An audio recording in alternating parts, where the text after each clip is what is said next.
Bonjour et bienvenue dans l'émission que l'on s'accorde pour une vie de plus en plus élégante.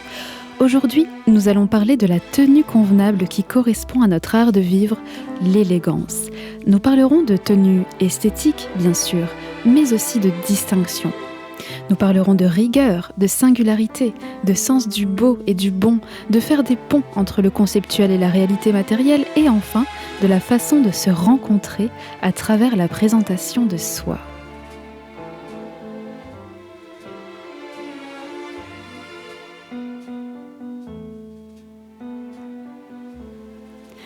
Un beau programme aujourd'hui, ne trouvez-vous pas ? Je m'en réjouis d'avance. Quel bonheur d'aborder et d'explorer ces sujets avec vous aujourd'hui. Nous commençons à bien nous connaître, vous et moi. Alors, connectons-nous un peu plus aujourd'hui à travers le sujet de la tenue convenable et élégante. Quelqu'un qui est bien élevé, l'est-il vraiment ou le paraît-il ? Ou comment résumer l'amalgame de l'élégance en une seule question ?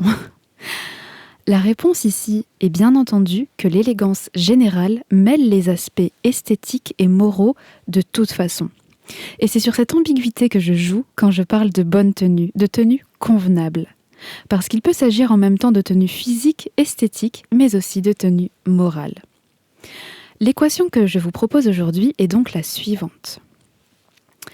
Au-delà d'une tenue convenable, comment infuser le quotidien d'une tenue exceptionnelle, singulière, élégante, tout en cultivant le sens esthétique qui rend plus libre, plus confiant et surtout plus à l'aise. Dans ses travaux sur le savoir-vivre, Madame Dominique Picard nous parle de 4 principes directeurs de la tenue la plus convenable qui soit. Et nous introduirons cette émission à travers ces 4 principes. Nous allons commencer par le début du commencement, à savoir le soin. Le soin corporel, la propreté. Être présentable, c'est être propre.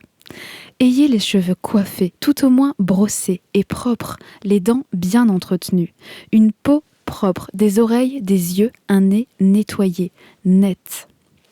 Faites attention aux odeurs corporelles, allant de la transpiration jusqu'à la laine, et donc avoir une odeur corporelle fraîche, agréable et discrète, surtout discrète. Il n'y a rien de pire que quelqu'un qui empeste le parfum ou le déodorant masculin à 500 mètres. C'est gênant, c'est oppressant pour les autres. Alors, je parle de déodorant masculin parce que il me semble que ce sont surtout les déodorants masculins qui sont très marqués par un parfum. Peut-être en existe-t-il des féminins, mais je ne les connais pas. Donc c'est pour ça que je dis masculin. Donc, ne faites pas ça. C'est gênant et c'est oppressant, comme je le disais. Parfois, c'est même écœurant. Donc, une odeur discrète, voire pas du tout si vous n'aimez pas ça. Les ongles. Des ongles propres et bien coupés. Pour les dames, une forme d'ongle jolie et agréable. Et pas des pointes à barbecue, par pitié. Je sais pas pourquoi je dis ça, parce que si vous êtes ici, c'est que vous n'êtes certainement pas concerné. Mais soit. Donc, le soin corporel. Le top du top, c'est évidemment une peau saine, bien hydratée. Et là, je ne dis pas que celui ou celle qui a des problèmes de peau n'est pas élégant. Je dis que celui ou celle qui a des problèmes de peau est élégant dans la bonne prise en charge de ce problème. Nuance. Le soin corporel inclut aussi le soin de la tenue vestimentaire, ce qui inclut des vêtements propres, non tachés, des vêtements bien entretenus, donc un vêtement entretenu selon les instructions de lavage et selon le respect de sa matière et de sa couleur, un blanc blanc et pas gris ou jaune, pas de trous, pas de déchirure, un raccommodage bien effectué, un bouton par exemple ou un trou, pas de fermeture éclair coincée ou cassée. Un vêtement en bonne forme et non déformé, ça s'entretient par un rangement approprié et repassé si nécessaire. Et pas d'odeur sur les vêtements, ou sinon une odeur de propreté, de parfum discret. Quand je dis pas d'odeur, c'est pas d'odeur de poussière, d'animal domestique, de brocante ou de je ne sais quel vintage, vous voyez. Ceci aussi nécessite un rangement approprié. Des chaussures propres, cirées si nécessaire et bien entretenues. Une chaussure peut être tout à fait charmante quand elle a beaucoup servi, mais si elle est bien entretenue. C'est même encore plus beau qu'une chaussure neuve selon moi, parce que ceci reflète le soin apporté à vos affaires, et une personne qui prend soin de ses affaires, c'est très charmant. Les bijoux doivent être entretenus. Attention aux boucles d'oreilles et aux bagues, ainsi qu'à l'oxydation de tout type de bijoux. Être propre sur soi, c'est aussi ne pas se salir d'un vulgaire langage. par exemple. Être propre sur soi n'a rien de contraignant. Rien du tout.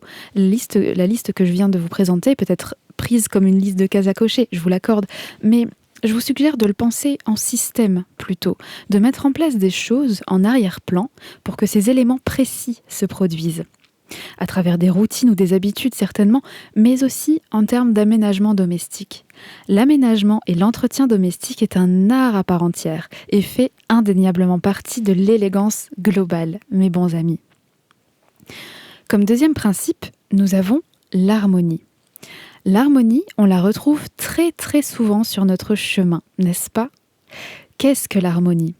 L'harmonie, c'est l'art de mettre ensemble ce qui s'accorde bien. Mais comment sait-on ? Qu'est-ce qui fait que les choses sont bien mises ensemble ? Ah, ça nous le verrons dans la suite de l'émission. Donc, l'harmonie dans la tenue vestimentaire doit savoir marier les différents éléments la composant, les vêtements et les accessoires, ainsi que les couleurs, tant dans la quantité que dans la cohérence. Ensuite, la tenue elle-même doit être en cohérence avec la morphologie, les singularités de son propre physique, mais aussi son âge, le moment de la journée et le lieu fréquenté. Et le lieu fréquenté dans le contexte dans lequel on est.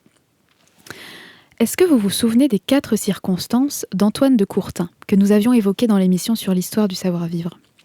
Ceci s'en rapproche fortement. Je rappelle ce que sont les 4 circonstances. C'est la condition de la personne, son âge, le lieu où elle se trouve et le moment. Et le moment, ça peut être l'heure, la saison, l'événement, etc. Dans le principe d'harmonie, on retrouve le langage aussi. Je parlais juste avant de ne pas se salir d'un langage vulgaire. Eh bien ici, nous parlerons d'un langage adapté. Adapté aux conditions que nous venons d'évoquer. L'harmonie et l'élégance du langage ne se résument pas à dire ou ne pas dire de gros mots. Il s'agit en fait d'adapter son langage au milieu dans lequel on se trouve. Et c'est là où il est intéressant de le développer, son langage.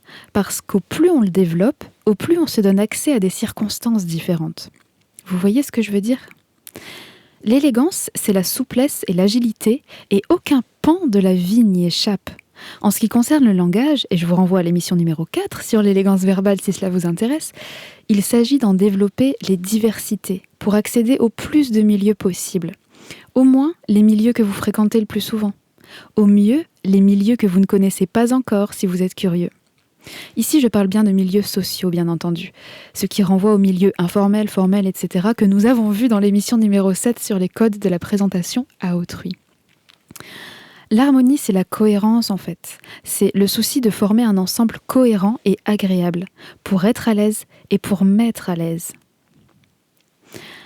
Le 3e principe, c'est la discrétion. Aspect qu'on retrouvait déjà dans le premier principe qui est le soin, l'hygiène et la propreté. Qu'est-ce que la discrétion ? Dans la tenue vestimentaire, c'est de ne pas abuser de couleurs vives, par exemple. Ici, on entend souvent les critiques virulentes contre l'élégance du genre « Ah, mais moi, j'ai de la personnalité, donc je mets des vêtements de couleurs vives, je fais ce que je veux. Et c'est quoi être élégante de toute façon ? C'est être habillée en beige et en gris, en noir ? Pff, quelle tristesse ! Mais, va mourir, toi !» Non mais franchement, premièrement, on n'a jamais dit « pas de couleurs vives ». Observez dans les événements mondains toutes les couleurs vives que les femmes portent. Elles sont resplendissantes d'élégance. On n'a jamais dit pas de couleurs vives. On a dit de l'harmonie. Les femmes qui se parent de couleurs vives savent tout à fait le faire avec soin et grâce et surtout dans une juste mesure, avec harmonie. Parce que c'est ça la clé. Les tenues en couleurs vives sont souvent unies et ce n'est pas pour rien. Ce qu'on suggère dans l'élégance, c'est de ne pas être bariolé dans tous les sens en fait. Donc, si notre cher critique veut refléter par sa tenue sa personnalité clownesque, soit, grand bien lui fasse. Nous avons d'autres Sylvestre Forestier à fouetter. Alors, la discrétion suggère également, comme nous l'avons déjà évoqué, la quantité d'accessoires, la quantité de maquillage, les froufrous et autres coupes étranges et artistiques de vêtements. Finalement, ce que la discrétion demande, c'est que notre personne ne soit pas un supplice visuel pour les autres, que nous ne soyons pas un clown dérangeant du quotidien, en fait. L'amalgame qu'il y a ici, c'est que souvent, les gens confondent la discrétion et le fade, le terne. Mais ça n'a rien à voir. Dans la discrétion, on retrouve une forme de légèreté, de naturel. Le naturel, rappelons-le, qui est bien le secret de l'aisance et donc de l'élégance. Être discret, ce n'est pas être sans personnalité. Être discret, c'est ne pas chercher à être voyant à tout prix, extravagamment dérangeant. C'est de ne pas chercher à s'imposer de force aux autres, que ce soit dans la tenue esthétique ou comportementale, en fait. Une personne discrète peut être brillante d'esprit et d'humour. Une personne discrète peut être étonnamment agile et souple. Une personne discrète peut être époustouflante de charme.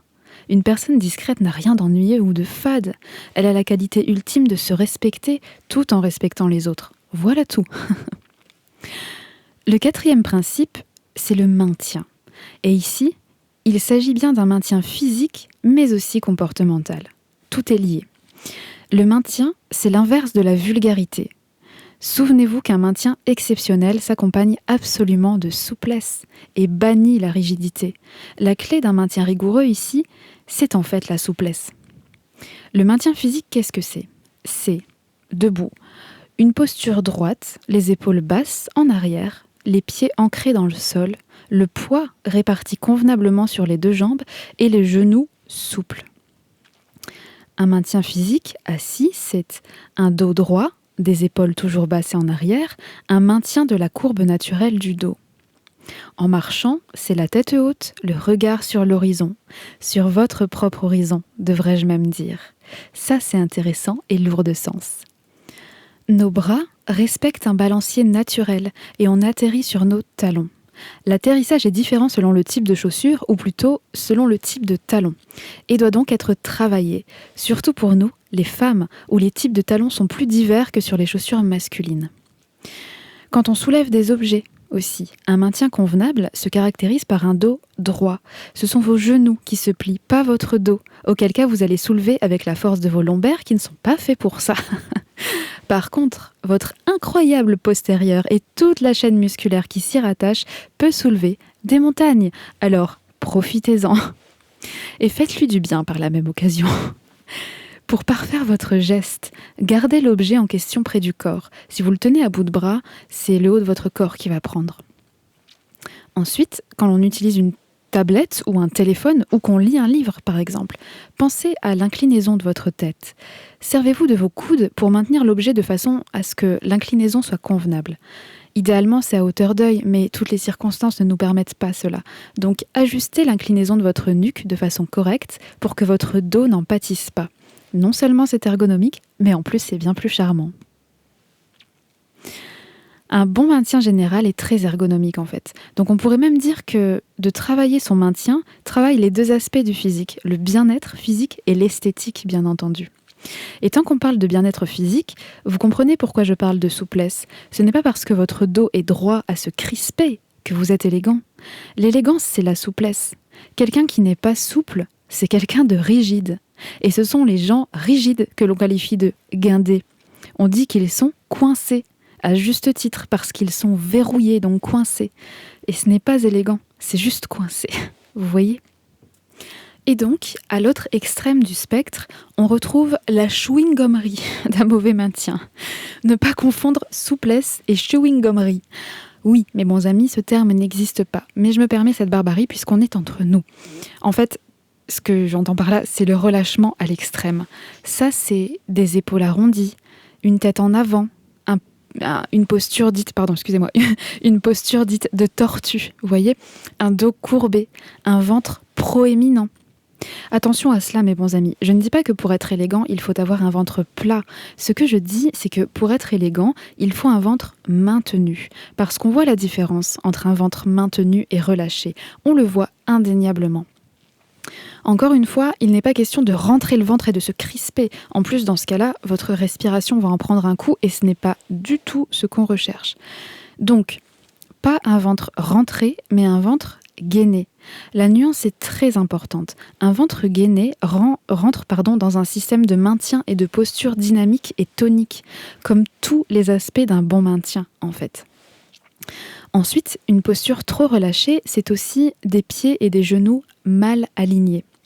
Observez les gens autour de vous et vous vous rendrez bien vite compte que bon nombre d'entre nous ne sommes pas, alignés dans leur posture.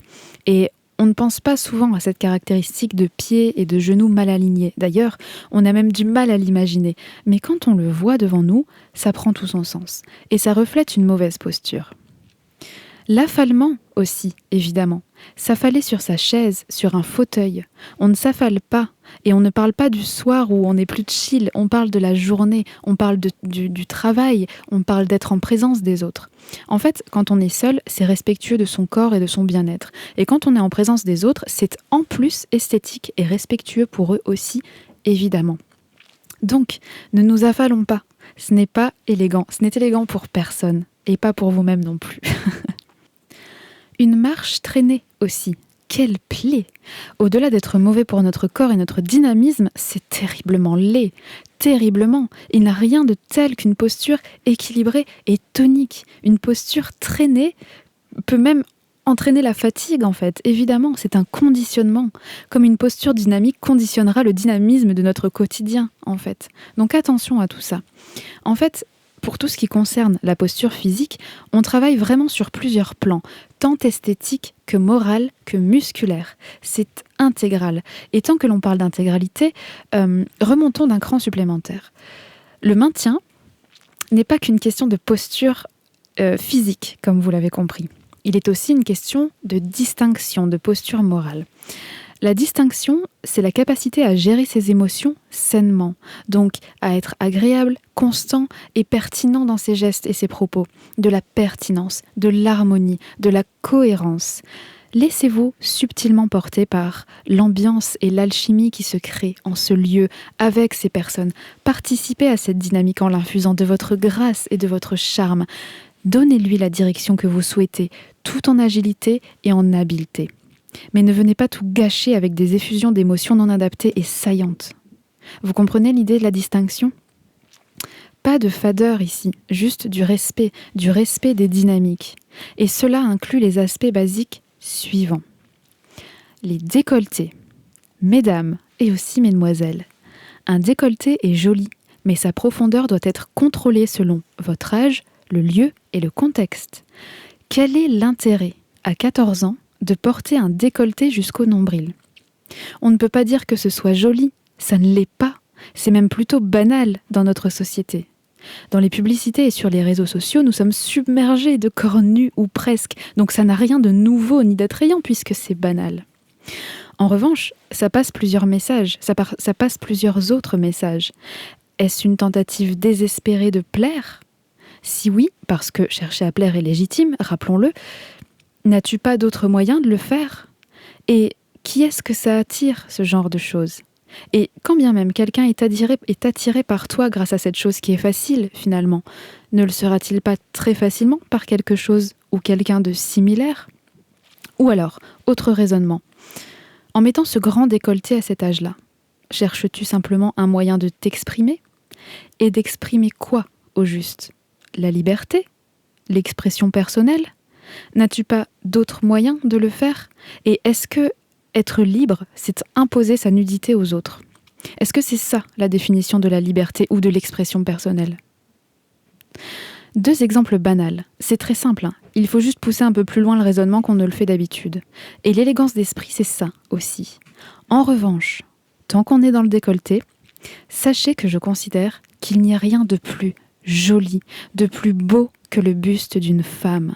Un joli buste, avec un décolleté contrôlé selon les circonstances, un joli port de tête, un maintien souple et gracieux, une peau soignée et hydratée.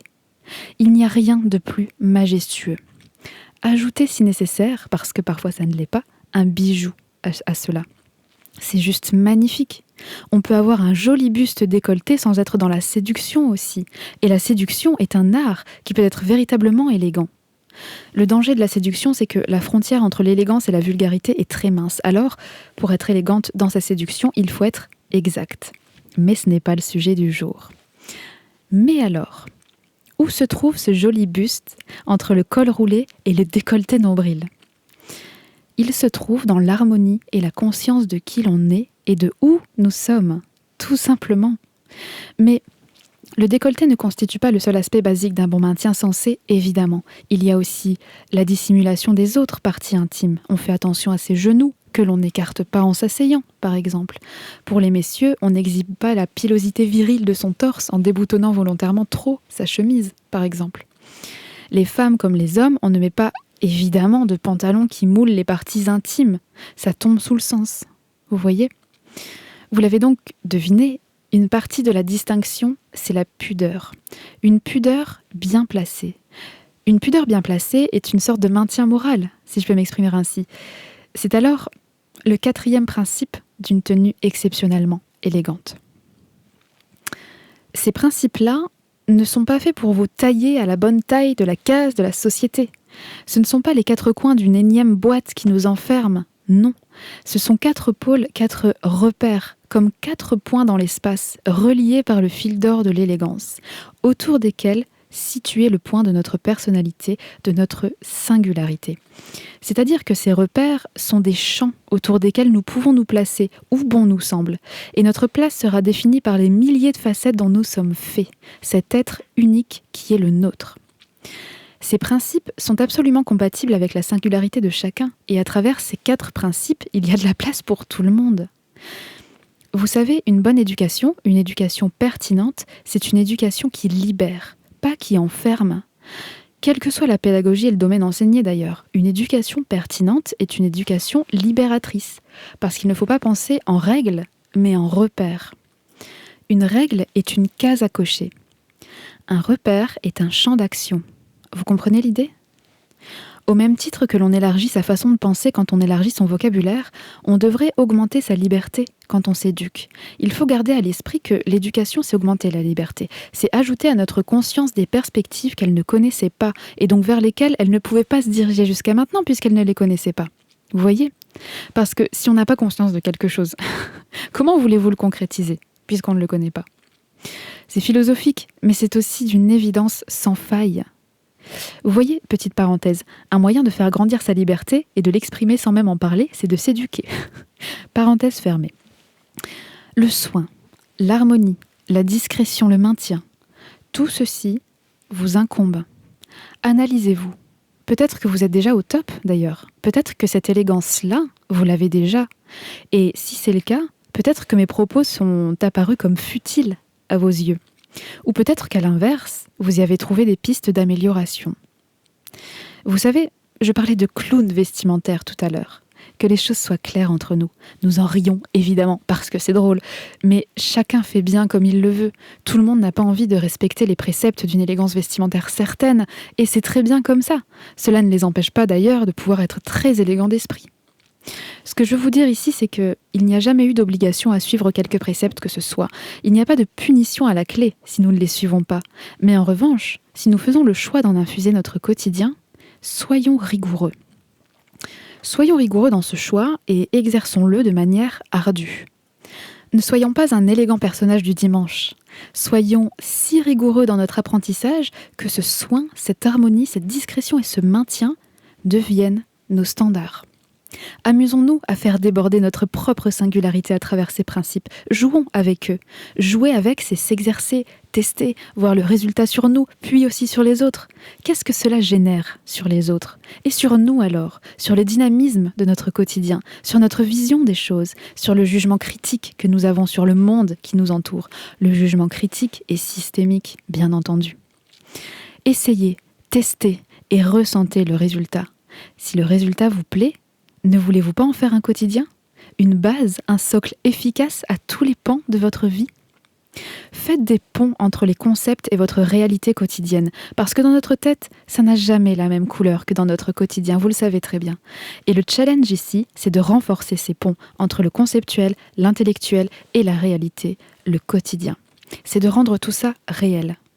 Et cette rigueur acquise dans l'apprentissage au fil du temps, nous pourrons aussi l'appliquer à quelque chose d'autre, de tout aussi important qui est une extension des 4 préceptes de base et de notre singularité. Et ceci, quelle transition exceptionnelle! Ceci, c'est notre goût du beau et du bon. Et ça, ce n'est pas inné.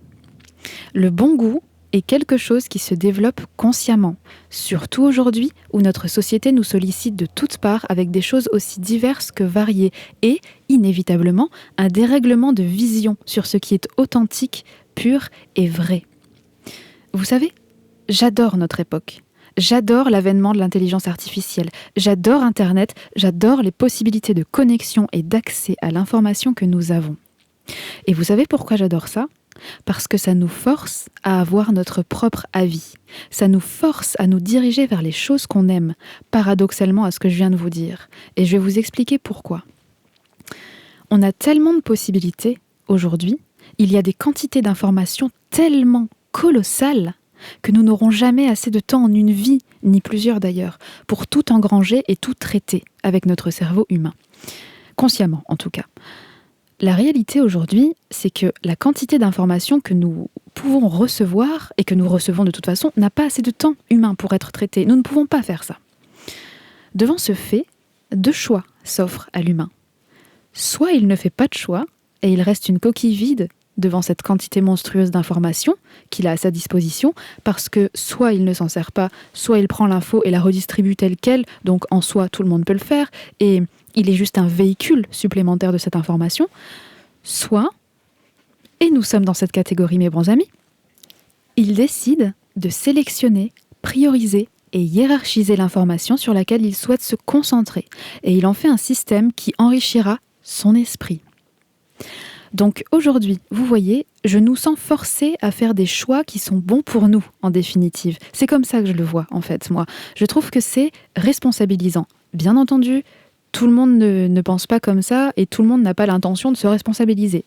Soyons clairs. Mais je trouve que comparé aux époques où l'information n'était pas disponible et où quand elle était orientée d'une seule façon, nous sommes vraiment bien lotis, vraiment. Donc, le challenge actuel n'est plus de se procurer l'information, comme vous vous en doutez déjà, mais le challenge aujourd'hui, c'est de faire des choix pertinents dans cette information, d'avoir un avis dessus, de la prioriser, de la hiérarchiser et bien entendu de s'en servir. Et tout ceci implique de se connaître suffisamment pour faire les bons choix. Et je trouve ça fascinant. Et notre bonne élégance s'inscrit à merveille dans notre époque, dans cette pensée systémique. Là où je veux en venir avec toute cette analyse sociétale, c'est que développer son sens du beau, de l'esthétique, du bon, c'est absolument à notre portée, si nous savons où chercher en fait. Ce n'est pas une qualité innée, le bon goût. Vous n'avez qu'à observer certains vacanciers ou résidents de Dubaï, par exemple. Le bon goût, ça ne s'achète pas, ça s'apprend. Développer votre sens de l'esthétique se rapproche énormément du processus créatif dont nous avons parlé dans l'émission numéro 15 sur la manière élégante de créer. Ça commence par une observation minutieuse de ce que vous trouvez harmonieux, de ce qui provoque chez vous un ressenti agréable. Mais, me direz-vous, nous sommes influencés par notre société, sur les tendances visuelles, sur la mode, etc. Absolument. C'est le cas.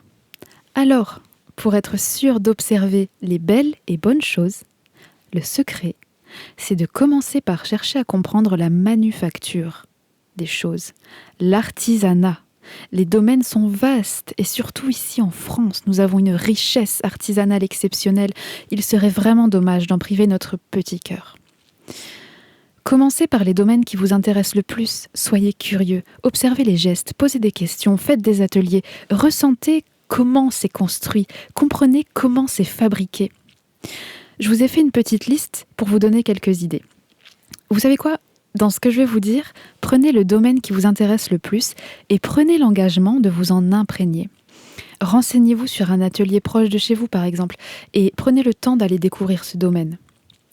Avec tout ce qu'on vient de se dire, bien entendu. Alors, qu'est-ce que ça peut être ? Ça peut être la poterie, la couture, la menuiserie, la forge, la vannerie. Alors la vannerie, c'est le tissage des fibres végétales pour créer des paniers, des nattes et d'autres choses. Il y a l'orfèvrerie, la verrerie, la céramique, la sculpture, le travail du cuir, l'ébénisterie, l'horlogerie, la calligraphie, la lutherie, qui est la fabrication et réparation des instruments de musique, la mosaïque, la dentelle, la savonnerie, l'art floral, l'art du vitrail, et j'en passe évidemment. Le goût du beau, mes bons amis, pour qu'il soit riche, passe obligatoirement par le développement de sa conscience de l'objet en question. Et comment développe-t-on sa conscience de la matière sur Terre ? Par l'expérimentation de la matière. Et comment on expérimente ?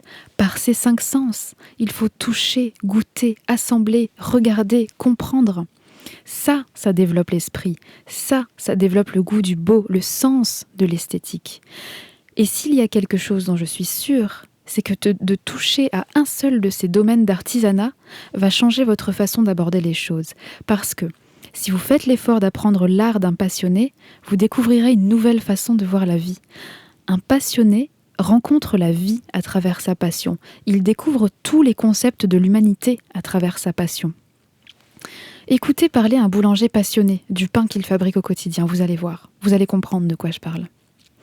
Oui, tout cela peut être moqué par les faibles d'esprit, évidemment, parce que c'est tellement simple, c'est tellement banal de redécouvrir le monde à travers les yeux d'un enfant qui apprend.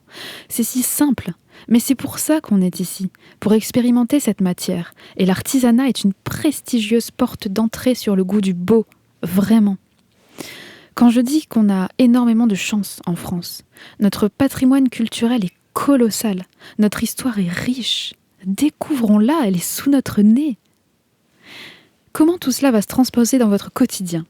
Comment le fait d'aller voir un atelier d'orfèvrerie va augmenter les chances de vous habiller plus harmonieusement ? Eh bien, parce qu'en apprenant à observer, à mettre les bonnes couleurs ensemble, à voir le métal changer de forme pour épouser sa forme finale, tout cela crée un cheminement, un raisonnement dans votre tête. Et ça va vous donner envie de vous renseigner sur d'autres choses, puis d'autres choses. Et par effet boule de neige, par effet papillon, vous allez construire votre propre sens du beau, du vrai, de l'authentique. Un seul repère ici, une seule règle d'or.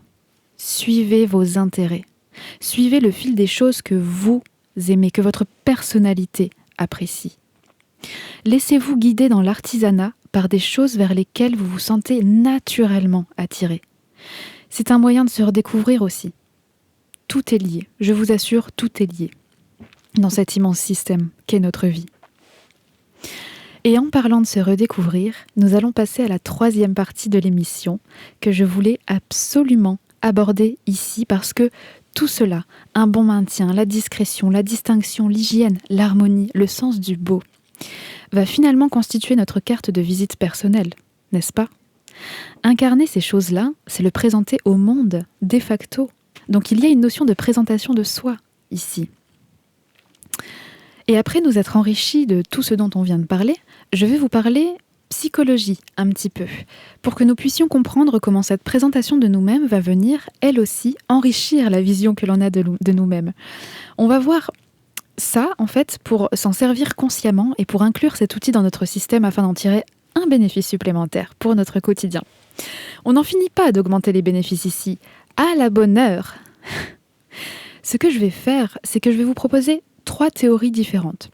Ce sont des théories qui ont été étudiées et approfondies, mais qui, à mon sens, sont toutes les 3 valides. Je pense que ces mécanismes opèrent selon notre vision des choses, notre éducation et le contexte dans lequel on se trouve. Et ce que je trouve intéressant dans ce que l'on va faire ici, c'est qu'en mettant en lumière ces mécanismes, je vous propose 2 choses. D'abord, essayez de découvrir lequel nous paraît le plus plausible dans notre propre façon de faire, juste pour savoir.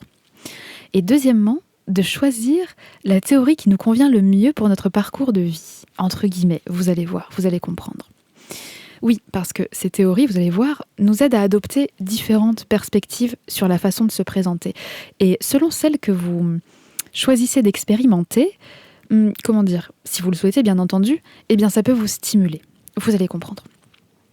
Il y a une première théorie, dont nous avons déjà parlé, qui fait l'analogie avec une pièce de théâtre, la scène sociale. Erving Goffman, ça vous dit quelque chose ? Ici, la vie sociale est donc comparée à une pièce de théâtre dans laquelle nous sommes amenés à incarner différents rôles. La présentation de soi consiste ici simplement à présenter à autrui l'image de soi qui correspond à notre rôle du moment. Donc on considère que notre existence se déroule sur une série de scènes successives. Nous sommes les acteurs de cette pièce. Et ceci permet aux interactions entre individus, qui sont les rouages essentiels du fonctionnement de la société, de se dérouler de façon la plus harmonieuse possible. Il y a une seconde théorie qui dit que la présentation de soi, selon le contexte, est en fait un comportement stratégique qui permet d'atteindre ses objectifs du moment. Qu'en fait, n'importe quelle relation sert un objectif et qu'en ce sens, notre présentation de nous-mêmes recherche à influencer l'autre. Et ce n'est pas que dans l'image positive de nous-mêmes. Ça peut être une image négative. Par exemple, le fameux tir au flanc au travail n'a pas nécessairement envie qu'on le voit comme efficace. Bah non, sinon on va lui demander d'en faire plus, vous comprenez ? En revanche, ça sert parfaitement son objectif d'en faire le moins possible, du coup. Donc cette personne peut feindre complètement l'incompétence. Par exemple. Cette approche-là, elle a été développée par Jones et Pittman en 82, si vous êtes tenté d'approfondir. Et la troisième approche, c'est un soi qui se construit à travers l'interaction sociale.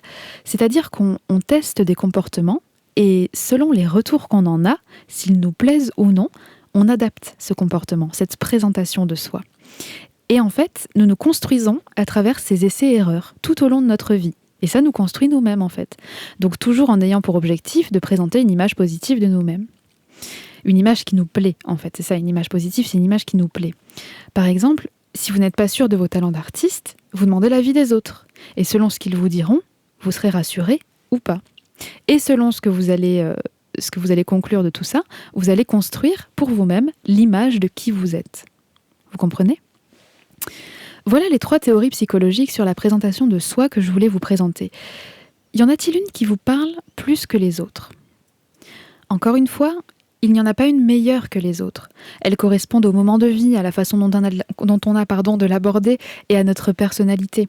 Il n'y a pas une vision des choses qui est mieux qu'une autre en fait. Vous voyez, évidemment, comme on en parle souvent. Et une fois de plus, ce sont des choses auxquelles on n'a pas l'habitude de réfléchir. D'habitude, ça nous paraît évident quand on se donne la peine de faire une petite introspection, mais ce qui paraît évident, c'est une seule de ces théories, et pas les 3 simultanément. Donc, je les rappelle rapidement, il y a la scène sociale, l'objectif du moment, ou la construction de soi à travers les autres. Eh bien, quand on a ces 3 perspectives simultanément à l'esprit, on peut comprendre comment nous-mêmes fonctionnons. Et donc, on peut surtout comprendre ce qui nous motive, ce qui nous drive, en fait. Le pourquoi on a envie de créer cette présentation de nous-mêmes, et pas une autre, en fait. Donc, premièrement, si ça vous intéresse, comprenez quelle théorie vous correspond.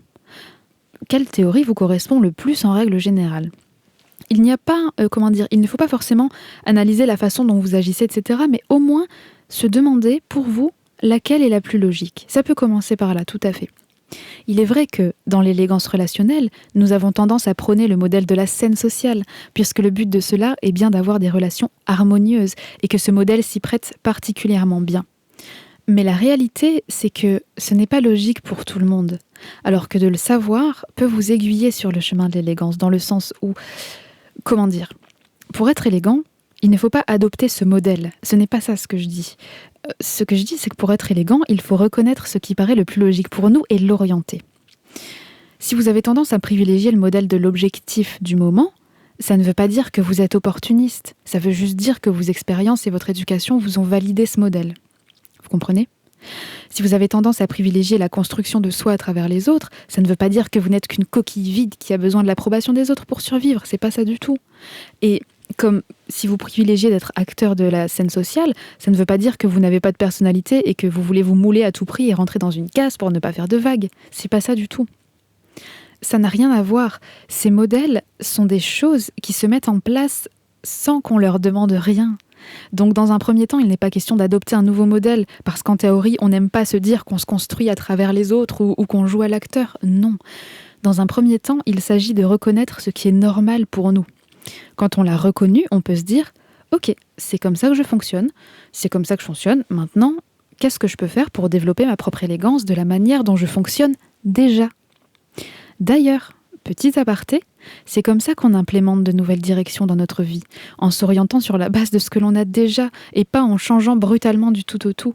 Parenthèse fermée. Ici, je laisse votre créativité imaginer pléthore d'exemples pour cheminer vers l'élégance à travers votre modèle basal. Je vous le dis, quand on a conscience des choses, on va plus vite et surtout, on va plus loin plus vite. C'est ça l'intérêt de travailler sur soi intelligemment. Ça, c'était une première chose. La deuxième, maintenant que vous connaissez votre modèle basal et que vous avez décidé de vous améliorer à travers lui, donc à travers vous-même finalement, c'est de se stimuler. Et on va se stimuler en tentant d'adopter un autre modèle, en se mettant à la place de quelqu'un qui a un autre modèle que le nôtre, en fait. Réfléchissez les situations de votre vie à travers cet autre modèle. Voyez comment les choses sont radicalement différentes à travers les yeux de quelqu'un qui pense comme ça. Même inconsciemment, hein. Et cet exercice est très, très intéressant. Oui, bien sûr, cela améliore votre empathie, etc. Bien sûr.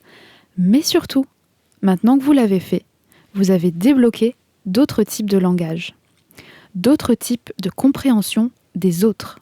Et quand vous allez analyser vos relations présentes ou futures, eh bien vous allez comprendre que d'autres ont une façon de se présenter différemment que vous au monde. Et ça change tout. Parce qu'une fois que vous l'avez compris, vous pouvez leur parler leur langue et vous vous entendrez encore mieux. Une fois de plus, il ne s'agit pas de leur dire « Tiens, toi tu fais partie de ce profil-là ».